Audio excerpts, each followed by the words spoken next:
قصتنا النهاردة بتبدأ في المول لما حبيب سارة القديم كان بيضايقها وفنجان قهوة وقع على الكعب العالي بتاعها اللي تمنه 100 مليون. ساعتها هي اتلخبطت وفجأة ظهر قدامها شاب صغير ركع على الأرض وبدأ ينظف البقعة من على جزمتها بقميصه. لما حبيبها القديم شاف كده اتنرفز جدا. بعدين سارة عرضت على الشاب إنه يخرج معاها في ديت، لكن هو كان كل تركيزه على الشنط اللي على الكاونتر فرفض. ولما شافت كده سارة اندفعت وطلعت الكريدت كارد بتاعها البلاك جولد واشترت كل الشنط الماركات دي. تاني يوم راحت على بيته على طول ومعاها عرض.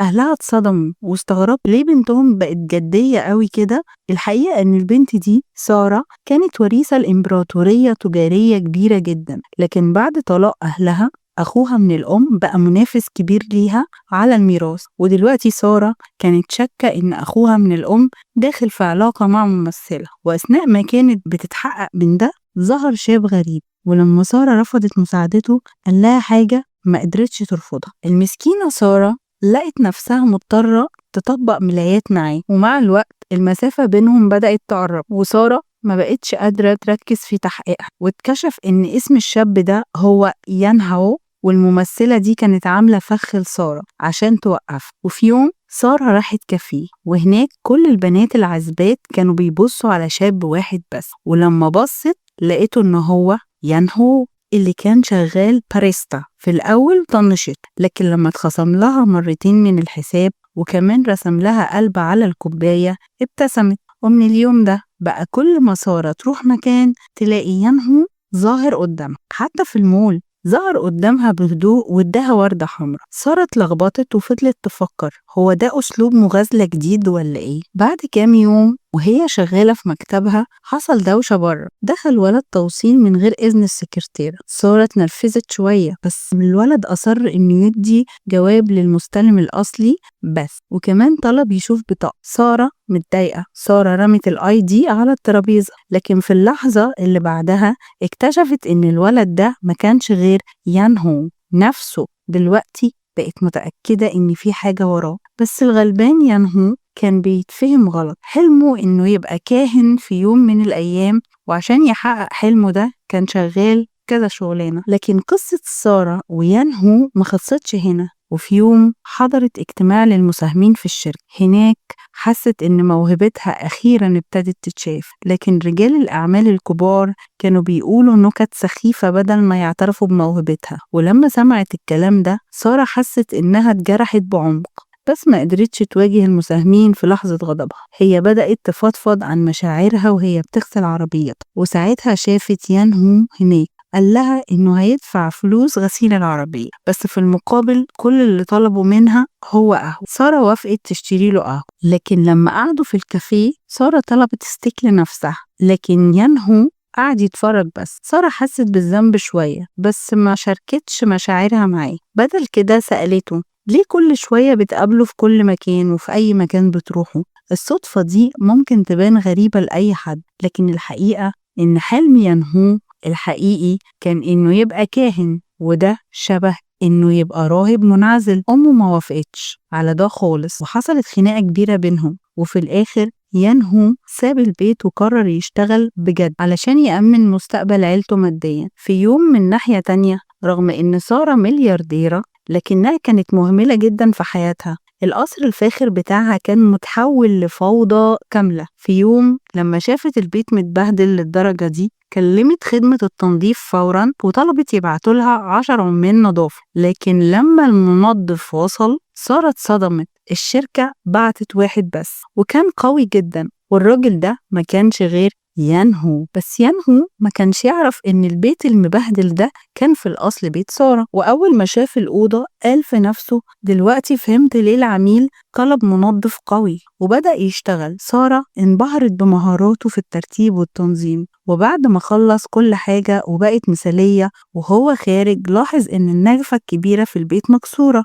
حب يساعد لكن بغلطة واحدة النجفة كلها وقعت واتكسرت لحتت. ساعتها يانهو اتصدم، النجفة دي سعرها كام يا ترى؟ ولما سارة رجعت البيت اتأكدت للمرة التانية قد ايه الدنيا صغيرة. النجفة اللي يانهو كسرها كان تمنها حوالي 6 مليون دولار. يانهو قال إنه هيسدد الفلوس دي، لكن هي رفضت فورا وقالت له خلاص. بس يانهو أصر وقال إنه هيجي كل يوم ينظف البيت لحد ما الدين يخلص. سارة كانت مترددة شوية في فكرة إنها تعين راجل كعامل نظافة، لكن يانهو قال لها بهدوء إنه خلاص قرب يبقى كاهن ومش مهتم بالستات أصلا. لما سمعت كده سارة فكرت إن البيت اللي كان متبهدل بقى دلوقتي نضيف جدا، ومع جدولها المليان شغل وجود حد يساعدها هيكون مفيد، فوافقت. تاني يوم راحوا السوبر ماركت علشان يشتروا كل اللي البيت محتاجه، لكن وهم هناك أي حد يشوفهم ما كانش يصدق إنهم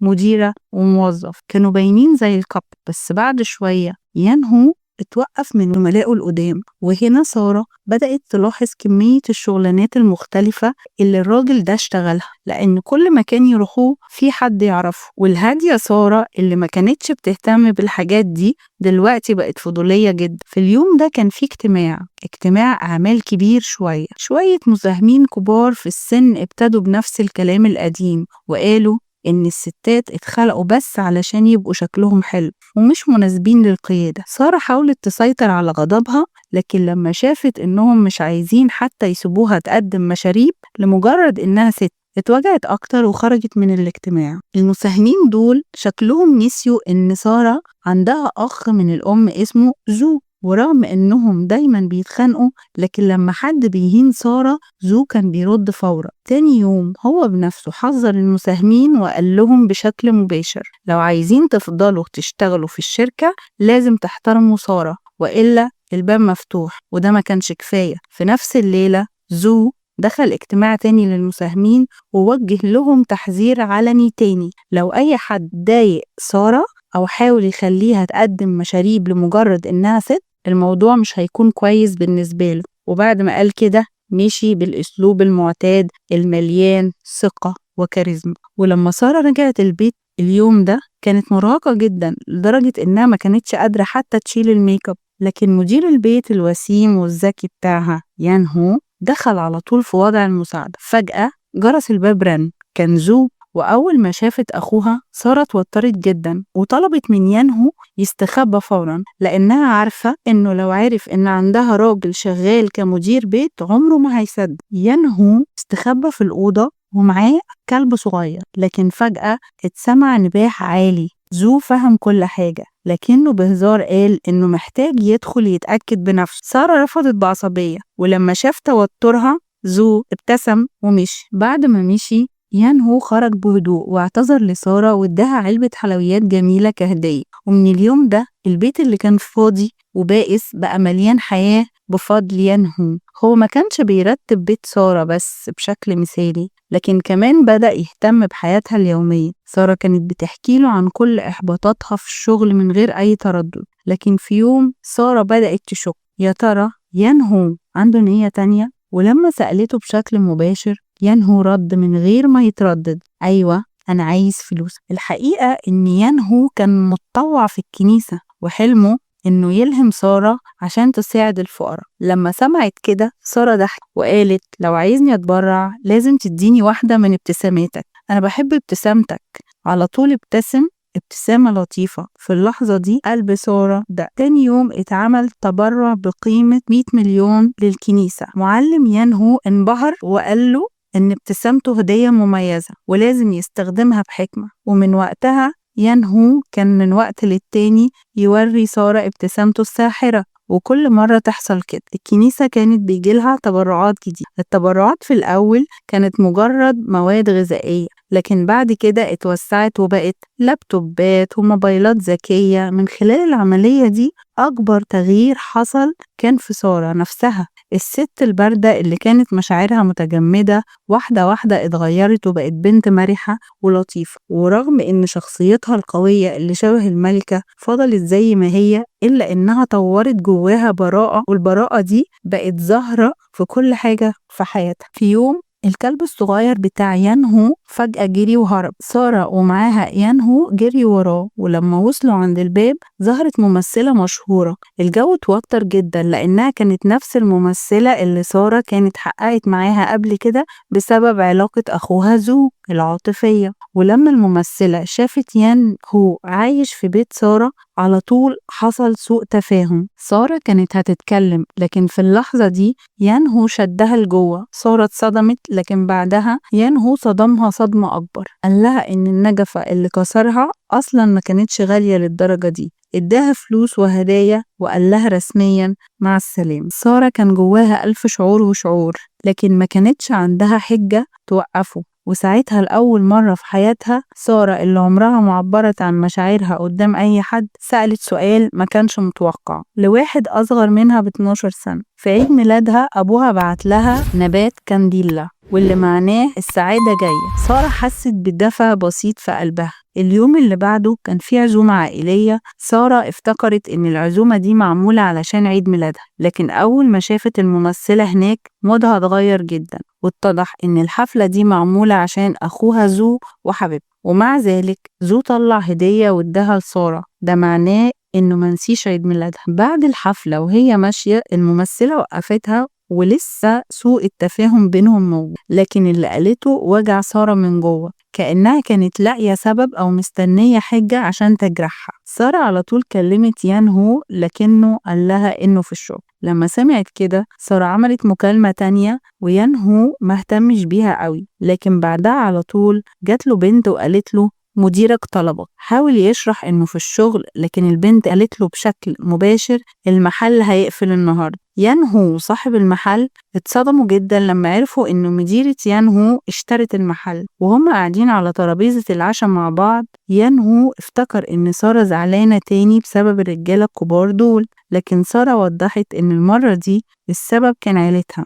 حفلة عيد ميلادها اللي كانت فاكرة إنها معمولة علشانها ما كانتش ليها أي علاقة بيها. يان هو بتوتر قال لها أنا شفت الآي دي بتاعك، عيد ميلادك ما كانش النهاردة. سارة بسرعة وضحت عيد ميلادي الحقيقي غير اللي مكتوب في الآي دي. يان هو حفظ المعلومة دي في دماغه ونادى الجرسون وطلب يدفع الحساب بس سارة رفضت لكن يان هو أصر إنه يدفع. في الليلة دي لما سارة خرجت من شغلها لقيت يان هو مستنيها بره جنب مكتبها. سارة حست بحاجة غريبة إن يان هو بقى مبادر بشكل مختلف لكن فجأة يان هو طلع تورتة عيد ميلاد وهو كان فاكر إن سارة ما كلتش كيكة في عيد ميلادها وعايز يعوضها. لما سارة شافت يان هو مع كيكة وشمعة حست بدفى غريب جواها وقالت أنا استلمت وردة في عيد ميلادي واللغة بتاعتها كانت السعادة هتيجي. يان هو اتصدم لما سمع الكلام ده وملامحه بقت أعقد وأكتر تشابه. سارة أخدت نفس عميق وحست إنها فاهمة مشاعر يان هو من غير ما يقول أي كلمة ومن غير ما تضيف أي حاجة. سارة لفت ومشيت. يان هو وقف ماسك التورتة كأنه اترفض. في المكتب سارة ما اتصرفتش زي العادة، لا توترت ولا عيطت ولا حتى اتضايقت، بالعكس ضمت ايديها ودعت كأنها بتتمنى عودة يان هو. يان هو اللي لسه مش قادر يفهم رفض سارة كان بيرجع يعيد كلماتها في دماغه. وهو ماشي عدى على محل ورد ما قدرش يمنع نفسه من الفضول فسأل صاحب المحل أنهي وردة لغتها في الورد هي السعادة اللي جاية. صاحب المحل وريله زهرة اسمها جولدن ماري جولد وقال له إن الزهرة دي ليها معنى تاني، حب مليان رحمة وحزن الفرقة. وفي نفس اللحظة سارة كانت برضو بتبص على نفس الوردة وبتقرأ نفس المعنى. وبعدها بيوم سارة شافت يان هو جاي يقابلها تاني وفي ايده نفس الجولدن ماري جولد. أول ما سارة قربت منه مدلها ايده بالورد. أمل سارة اتحول بسرعة لإحباط. حركة يو وجعتها قوي لأنها فهمت إن طيبته دي بتأذيها أكتر. المرة دي سارة ما ضيعتش وقت، لفت ومشي. بس يان هو نادى عليها وقال حاجة. سارة بصت له نظرة عميقة وردت عليه بكلمتين وهو فضل متلخبط. يمكن مشاعره ناحية سارة اتغيرت فعلا بس التغيير ده كان صعب عليه جدا وقرر إنه لازم هو اللي يتخطى العقبة دي بنفسه. وفجأة ضيف غير متوقع وصل مكتب سارة النهاردة. راجل كان قاصد يجي عشان يديها رسالة خاصة. كان اسمه شوي وكان راجع على كوريا الجنوبية. أول ما سارة سمعت ده وشها اتعقد لأنها كانت عارفة إنها بالرغم من إنها بنت أبوها من مراته التانية إلا إنها برضو مرشحة للميراث. لكن أخوها زو اللي هو الحفيد الحقيقي كان أحق منها. دلوقتي لو سارة دخلت منافسة مع أخوها كانت محتاجة دعم خارجي، وشوي كان هو الدعم ده اللي كان اتناقش قبل كده عن طريق جوازة. سارة حست إن الجوازة دي مجرد صفقة تجارية، بس دلوقتي بعد ما يو دخل حياتها اتلخبطت. لو ما اتجوزتش هتخسر الميراث قدام أخوها، ولو اتجوزت ايه اللي هيحصل ليان هو؟ بصة واحدة لزهرة الكانديلا اللي كانت في مكتبها ادت سارة الشجاعة اللي محتاجاها. على طول مسكت الموبايل واتصلت بيان هو. ساعتها كان في الكنيسة وبيتكلم مع الكاهن عن مشاعره. الكاهن قال له يمكن لو لبست رداء الكاهن تلاقي إجابة لقراراتك. يان هو خد بنصيحة الكاهن وبدأ يمشي ناحية باب الكنيسة وهو لابس رداء الكاهن. في اللحظة دي سارة وصلت الكنيسة، وأول ما شافت يان هو قلبها رق شوية. افتكرت إن يمكن يكون أخد قراره وإنه دلوقتي بقى مستعد. سارة كانت بتبص على يان هو وهو نازل من على السلم والدموع ملت عينيها. يان هو فهم إن سارة محتاجة تفهم، بس في اللحظة دي سارة بطلت تسمع. يان هو مشي وراها لحد ما وصل بيتها. سارة كانت حاسة إنه بيحاول يبرر أفعاله، لكن هو قال أنا عارف إنك متجوزة، خطيبك هو شوي. مجرد ما قال كده وش سارة اتغير فورا، لأنها فعلا كانت على علاقة مع خطيبها بس عمرها ما شاركت مشاعرها الحقيقية. في اللحظة دي شوي دخل. هو كان خطيب سارة، وبأسلوبه الملكي ووقفته المتسلطة بصلهم هما الاتنين. سارة عرفت إن الوقت مش مناسب للكلام، فقالت ليان هو يمشي. دخول شوي وإظهاره لسيطرته فكر سارة إن كل حاجة عنده عبارة عن بيزنس، وقال لها إنه عنده نقطة ضعف متعلقة بشو. سارة فكرت إن المعلومة دي ممكن تبقى مهمة، وراحت تزور أخوها زو وبصت على السجلات الطبية اللي شوي كان مديها لها. زو كان عنده عمى وجوه خطير بعد حادثة، ولو سارة كان لازم تعمل أي حاجة ضد أخوها العيب ده ممكن يبقى نقطة قاتلة. بس لما سارة استوعبت ده قلبها اطمن. وقفت قصاد شوي وخدت موقف ضد سارة. بعد كده غيرت موقفها سواء في البيزنس أو في حياتها الشخصية. شوي ما عجبوش التغيير ده، ومن شدة غضبه رمى الفلوس في الشارع. بس سارة حست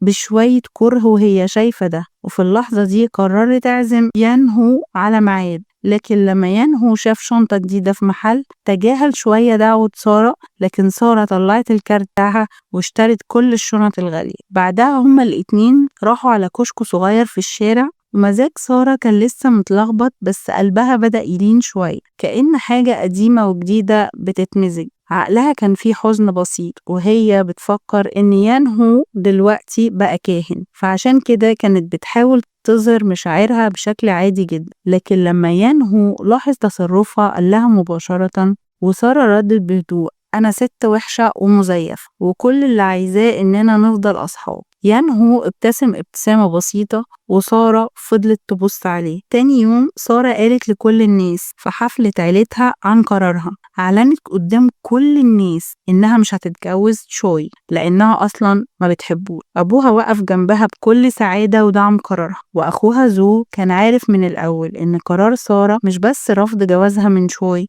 لكن كمان كان معناه إنها بتعمل حاجة ضد أخوها. الاكتشاف ده خلى قلوب الكل تخاف، وعقبة الجواز اتشالت. بعد العشاء سارة وأخوها خرجوا من البيت. كانت أول مرة سارة تنادي على أخوها بجد وتعبر عن قراراتها. سارة حست إن خلاص مش محتاجة تحارب أخوها على الميراث، لأن في قلبها بقى في حاجة تانية وقرار أحسن. بعد كام يوم شوي عرف إن الجواز اتلغى، وهو غضبان راح على مكتب سارة، وسارة وقفت بهدوء وقالت له إنها عايزة تفسخ الجوازة. شوي اتعصب جدا وقال لها أنا كنت بساعدك بس علشان افتكرتك ضعيفة، وبعدها هددها. بس لما سارة ما ردتش شوي كبت غيظه وخرج من المكتب. سارة بصت بهدوء ليان هو اللي كان لسه ثابت على قراره، وشها كان عليه ابتسامة. قرارها كان صح تمام. يان هو رجع البيت وقعد يتكلم مع عيلته. بعد فترة طويلة عيلته اللي كانت قبل كده معارضة إنه يبقى قس دلوقتي بقوا يدعموه. ساعتها يان هو حس بعدم ارتياح شوية، والموقف كان محرج بالنسبة له، فما قالش حاجة ودخل أوضة. أهله ما قالوش حاجة، بس أخته فهمت كل حاجة. على طول سألته أنت داخل في علاقة مع حد؟ وبدأت تزن عليه بفضول كبير وتزعجه. في اللحظة دي عربية فخمة جدا وقفت قدام يان هو وأخته. أخته لمحت العربية وبعدها شافت واحدة ست جميلة نازلة منها، استغربت وقالت في نفسها هو ازاي ينهو اختار بنت جميلة كده؟ سارة افتكرت ان اخوها هيسيب ينهو فقلقت شوية، اما ينهو فكان متلخبط لكنه قعد مع سارة في العربية وكان مبسوط معاها. هما الاتنين رسميا اعلنوا علاقتهم وخرجوا يتعشوا مع بعض، وهناك قعدوا يناقشوا خططهم المستقبلية. ينهو قال إنه دلوقتي بعد ما بطل يبقى كاهن بيفكر يدور على شغل تاني، ولما سارة سمعت إنه بيفكر يبقى قاضي اتصدمت شوية لأن امتحانات القضاء في كوريا الجنوبية صعبة جدا. بس ينهو ابتسم وقال لها إنه خريج كلية الحقوق من جامعة سول، فالموضوع بالنسبة له ممكن. ساعتها سارة فهمت إن ده السبب الحقيقي، إن عيلة ينهو ما كانتش عايزاه يبقى كاهن، لأن صعب أي عيلة تتقبل إن ابنها يسيب مجال زي القانون عشان يبقى كاهن. بعد العشاء سارة عرضت توصل ينهو على البيت، وهما بيتكلموا عن مقابلة أهالي بعض ينهو حس إن مكانة عيلة سارة ممكن تحط عليه ضغط كبير، ولما سارة نزلت علشان توصله قالت له انت ما دفعتش أجرة العربية. ينهو اتلخبط شوية. تاني يوم لما سارة راحت تاخد ينهو من المدرسة زميله شد انتباهها. في الأول سارة كانت عايزة تتجاهله، لكن لما شافت ينهو الزميل ده بدأ يغير. سارة لاحظت إن ينهو ما بقاش عاجبه غيرته دي، وفهمت إن علاقتهم دلوقتي اتغيرت، بقى عنده غيرة وتملك ناحيتها. سارة قالت في نفسها ممكن يحصل سوء تفاهم بعد كده، فقررت تاخد يوم أجازة وتسيب لينهو مساحة